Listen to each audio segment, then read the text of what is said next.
बनारसर घाट सबुबेले चलचंचल। संध्यारे गंगार जलरे आलोक खेली उठे। घंटीर शब्द, आरती, धूपर गंध सबु मिसी जेमती मने लगे भगवान निजे आसी आलोक देवाको। किंतु सेई आलोक मध्य थाए एक छोट छुआ, ना तार छोटू, हाथ तार 4 थर्मस, मुह सारा धूली, चक्षुरे तार दिन जाकर क्लांति। तथापि से चित्कार करी दौड़ुची, चालो गरम चा, चालो गरम चा। काहाकू जना नहीं ता मन भितर दुख। राति हेला, घाट खाली हेला। से पुड़िया खोली देखिला केते टंका से रोजगार करिछि। जल्दी जल्दी टंका गणिला, मात्र 15टी।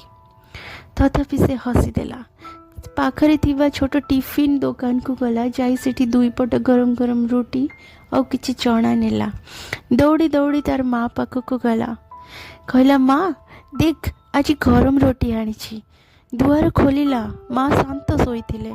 से हाथ लगाइला, मार देहटा ठंडा लगुथिला।